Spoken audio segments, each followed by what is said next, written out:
the great thing about some of these lands like BrizCraft or I don't think MEO had an open bracket, but just to like be there and play against all these players and have a lot of fun and chill and get some boba, get some bubble tea. It's a great experience, and I hope to have that again. I hope that we are able to have another LAN in Australia at some point. An open bracket LAN, I mean, an open bracket. But here we go, enough about that, because we have our next series upon us. Spawning in the bottom right hand corner of Cosmic Sapphire, we have the Duck of the Stars, representing the CranKy Ducklings, the Australian Protoss. It is StarDuck.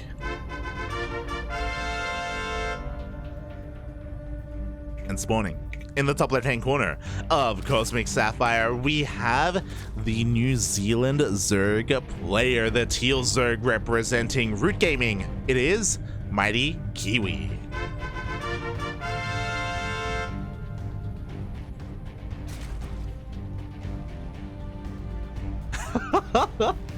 I'm catching up in the chat. Rise has 3 hours of sleep. That's my self-handicap. No, get some sleep, Poppy. Get some sleep.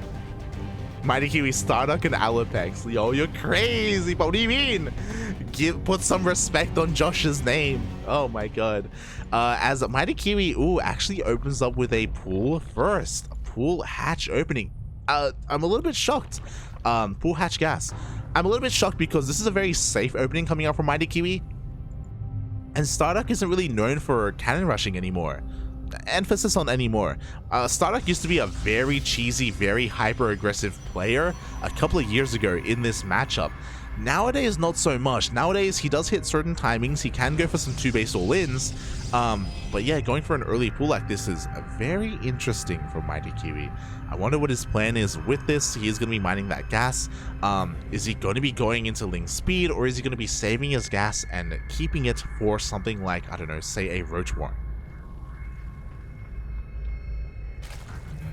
So far, the Lings are going to be able to push this probe away and deny any kind of follow-up scouts. As well, MightyKiwi was able to get his hatchery on location. This also may be a part of it. But yeah, it does end up getting his hatchery at his natural, not the unnatural. Natural. You love to see it. Beautiful. As everything else seems to be pretty standard here from StarDuck, we do see I imagine Stargate being thrown down. There we go, Stargate opener on the way. His pylon positioning does lead us to believe that it's less about hiding it and more about making sure it is as close to the opposing base as possible, so that the Oracle can get across the map as quickly as possible as well. We see the two Lings trying to slip on past. They actually do get past the Adept here, and MightyKiwi is going to get a free scout. Oh my god. StarDuck is going to try and stop it, even pulls a couple of boys, but he is unable to. Ooh, the Ling does get picked off, and MightyKiwi does not see the tech. But we'll with this Overlord. He goes in with the Overlord, he checks. Okay, we have a Stargate. Everything is normal. Everything is as it should be. We should be seeing that Oracle first here coming out from StarDuck. There we go. So everything's looking pretty macro oriented, and that does make plenty of sense here on a large map like Cosmic Sapphire. We should be seeing at least a double Oracle opener here, a third base on the way. Meanwhile, back across the map, MightyKiwi, he's getting Ling speed. Does have a decent amount of Lings to work with, and I imagine is going to be using these to try and deny any kind of third once the Adepts are dealt with. Sapphire going to be threading a shade into the main base. Does actually commit to the shade as well. And, ooh, can he get any of these drones? It looks like he gets 1. He gets 2. Oh, he gets 3. Oh my god. 3 drones for 2 Adepts. Not bad damage. He also confirms the location of a Spore, at least in the main base. No Spores at the third.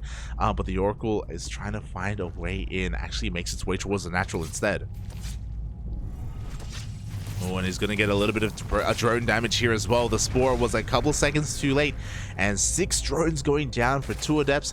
Not bad damage whatsoever. There is that second Oracle, by the way, designed to keep this third base safe. MightyKiwi immediately goes for a bit of a Ling run by. Does force a cancel on that shield battery. Can get a kill on this pylon, but won't be able to cancel the third. Or shouldn't cancel the third. Does he break into the natural? Uh-oh. Uh-oh. We do see the second Oracle going across the map, and that means that the natural base is now compromised. StarDuck not taking this seriously here. And the Lings are getting out of control. The second Oracle finally turns around, but StarDuck, he's being punished for being too greedy. Oh no, is it just over? I think it's just over. Right now, MightyKiwi, he's just flooding Lings across the map. The probes are falling left and right. The wall is still not a wall. The pylon is going to be going down. This Oracle made a choice. He decided to go across the map instead of coming back home to defend, and StarDuck, he gets punished for it. And mate, it's over before it began. Like, the probe damage is just far too much. We don't even have a gateway that's powered right now. We can't warp in anything. Sure, we have the third base, but at what cost? Just make Lings, Pappy. Just make Lings. The third is going to be going down as well, as, like, again, there's no way for StarDuck to really save it. He has run out of energy on these Oracles. Again, the main purpose of opening Oracle like this is to make sure that your third is safe to these Ling run-bys. We have a third Oracle coming out, and StarDuck is going to be able to clean all this up, but I don't even know if he can. The Cybercore. Cybercore is going to be going down. The Adept gets surrounded as well. The Lings are looking to break on forward. MightyKiwi is still just flooding Lings, by the way. He's just still making nothing but Lings.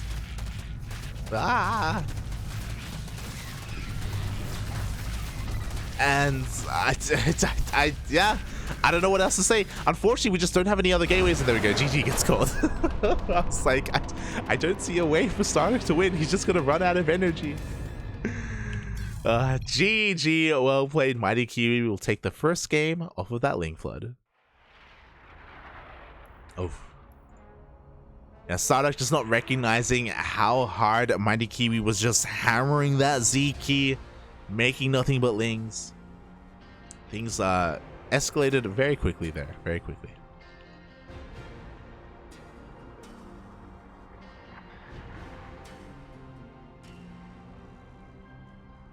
Aye. Well, with that, we're now going to be getting into game number 2. It is going to be on Inside and Out. Aye. That was again a pretty brutal game, especially because I'm sure StarDuck is just disappointed that he just couldn't play his game, essentially. And this is what I was talking about when we were getting into this series. As opposed to Peppy, MightyKiwi is a very aggressive Zerg player. If he has the opportunity to, he will go for a Ling Flood, he'll go for a Roach Timing, he'll go for a Bane Bust. He will do whatever it takes to end the game sooner rather than later. Oof. And this is something that StarDuck has struggled with historically. He has gone toe-to-toe with players like MightyKiwi in the past, but MightyKiwi is very stylistic with his timings.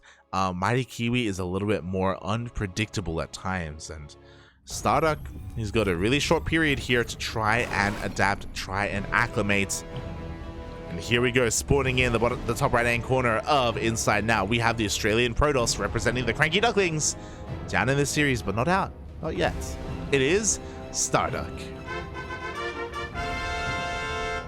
Oh, I didn't add the thingy. My mistake. And spawning in the bottom left-hand corner of Inside Now. Oh my, going for the 12 pool. We have the New Zealand Zerg player representing Root Gaming. It is MightyKiwi.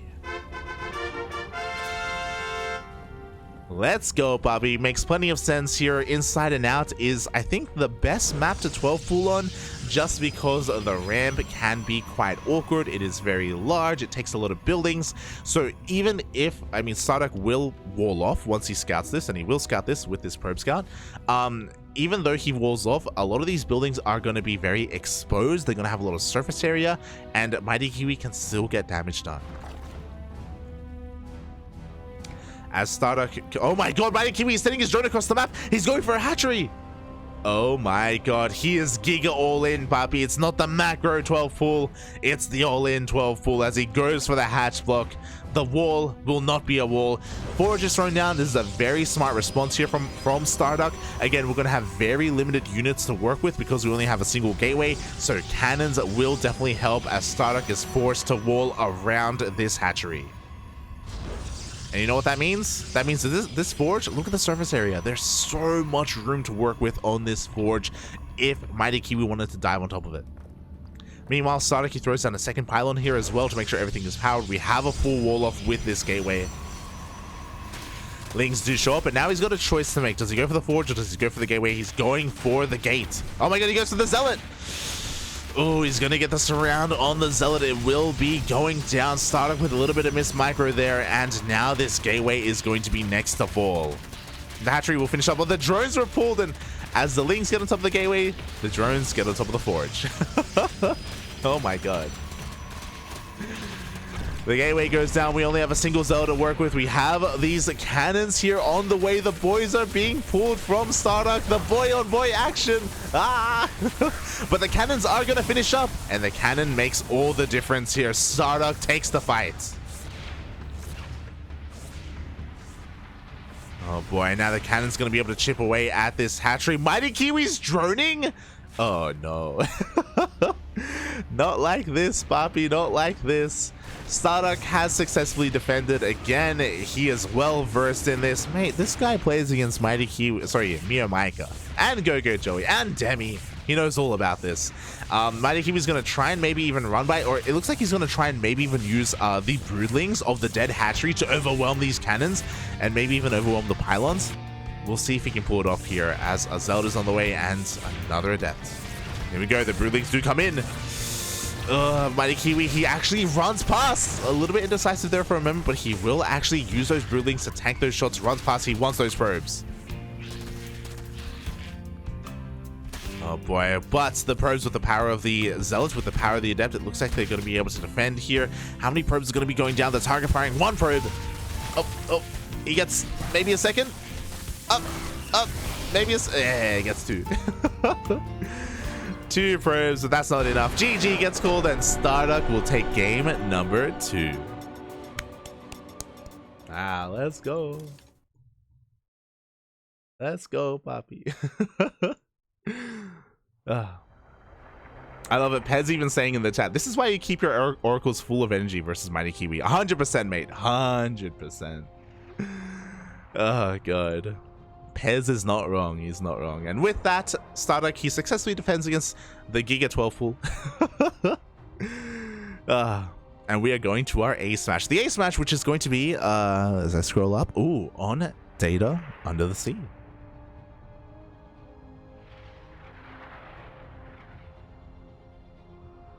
Oh boy. Vámonos, papi, vámonos.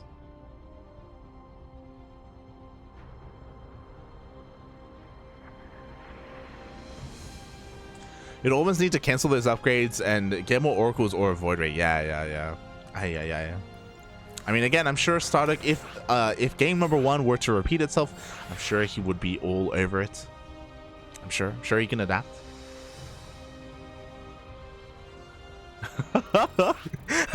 I can see the people reacting to MightyKiwi in the chat. Ay.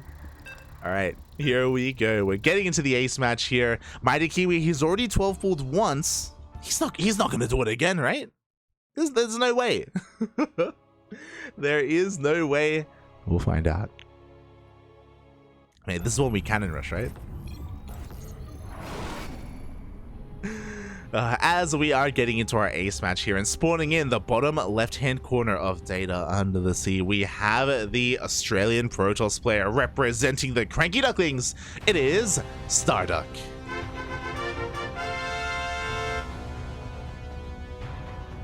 And spawning in the top right-hand corner of Data Under the Sea, we have the New Zealand Zerg player, the Teal Zerg representing Root Gaming.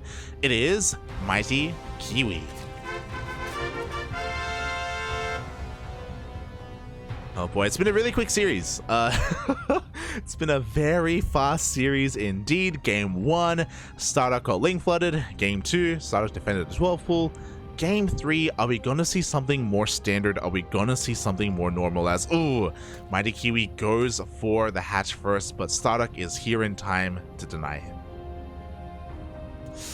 And David, MightyKiwi is forced to take the unnatural natural. He actually comes back to try and juke out the probe, but he himself gets juked, and StarDuck just throws down a pylon. And this will force MightyKiwi to go for a pool first. This is very late to a regular pool first timing, so again, very unfortunate. This isn't what MightyKiwi wanted to go for. This is a forced reaction, and a late reaction at that. Oh, so it goes to the pool, gas, and then hatchery. Trying to make the best out of this situation. Yeah, StarDuck doing a lot to kind of interrupt and throw a wrench into the works of MightyKiwi's build order. Is it the biggest of deals? Not really, but you know, it does have its place. You know, these small things do add up over time. As StarDuck does confirm the faster pool, the faster gas, does know that he has to be that much more careful. As back at home, we see another standard opener from StarDuck, just a gate expand, you know, no early forges or anything crazy like that. Unfortunately, feels bad, man. Feels bad. As I'm hoping for a more standard game. That is what I am hoping for. Meanwhile, what's important is that MightyKiwi, he does pull out of gas once he gets link speed, so he's not going to be going for an earlier an earlier baleen nest or an earlier roach warren or a lair or anything like that. We'll keep an eye on when he does pull back into that gas geyser. Back at home, StarDuck is going for a Stargate opener, very reminiscent of game number 1, but I'm sure this time he's going to be a lot more careful, when it comes to how he utilizes his oracles and whether or not he's able to establish a third base. This is when MightyKiwi just does nothing but drone. It doesn't make any lings at all. The mind games, Bobby, the mind games. Up. Oh, as we just see a couple of lings coming out here, the Adept is going to be dancing and does commit to the shade, does escape the clutches of those lings, and he will not quite get one of those transferring drones. Almost, though. Almost. Going to be trading with the lings, and again, threatening that mineral line, just being as annoying as possible with this first Adept. Does confirm that there is a third hatchery. So knows that there's no crazy 2-base all-in or anything like that happening. First Oracle is on the way. And StarDuck, yeah, off of 2 bases after that Stargate, he's not going for a third. He is instead going straight into a Twilight Council instead. I'm being reminded of his series against Peppy yesterday, where 2 games in a row, StarDuck went for 2 different variations of one being a charge lot all-in, the other being a charge lot timing attack. I'm curious if he's going to go for that again, as he goes for the Oracle first and the Void Ray second. Oh. Meanwhile, oh my god, MightyKiwi's just making nothing but links. We need a shield battery, Bobby. There is no shield battery. We do have a second Adept behind this. There we go. A shield battery is throwing down to fully wall off. The Void Ray will help in the defense, as a lot of links have been committed to this attack. StarDuck taking this very seriously. The Oracle is going to turn around and come back home. Was trying to get some damage done earlier, but didn't really get too much at all. Oh. And I think this is a good thing for StarDuck. One, obviously MightyKiwi hasn't been droning. He's been making all these lings, is now forced to drone afterwards. He even has the baleen nest on the way. But StarDuck himself wasn't expanding. He wasn't going for a third anyway. He was going for 2-base play. We have the gateways on the way. We already have glaives as well. So yeah, he didn't really lose anything. He lost an Adept and that's it, trading against all those lings. So far a great start here for StarDuck as he now looks to expand. Looks to as the lings are here once again threatening that third base. We got our Void Ray, we got a decent amount of Adepts though. StarDuck should be able to get his third up. At the same time, Oracle across the map getting a bit of a revelation. This is honestly pretty important. He needs to try and get an eye on whether or not MightyKiwi is actually saturating this third. Doesn't want to get link flooded. And with this, he should be able to spot the drones as they do head on over towards the third. It is somewhat being saturated here. Banelings are being morphed in, so MightyKiwi does have an answer to the Glaive Adepts. I don't believe he scattered it. No, sorry, he has. He has seen the Twilight Council. This Overlord has given him vision of all these Adepts. Doesn't have a Roach Warren though, so is going to be relying on pure Ling Bane, and this is a very delicate dance here. He's going to be trying to hope that StarDuck shades on top of these Banelings, and if that doesn't happen, if StarDuck is able to split in time, then things are going to snowball out of control. Speaking of, there we go, the Banelings are waddling on forward here. StarDuck trying his best to split, and the splits are going to be good enough. Does commit to the shade though, when the Banelings weren't here in time. Oh my god, so many Banelings connecting on only 3 of these Adepts. Oh my god, positioning behind the mineral line as well, utilizing it to reduce that surface area. And the Ling Bane has been cleaned up at the same time that one Void Ray is going ham at the third. Looks like eventually these adepts are going to be cleaned up, and they don't get too many drones, only 3 in total. Could have been worse. Oh, and the Void Ray goes down at the third as well. That Spore with 1 kill. So StarDuck being a little bit careless with his army control. Okay, we only have 11 Lings to defend, but we do have a decent amount of Queens. Chance fuses are on point, able to keep that Queen alive.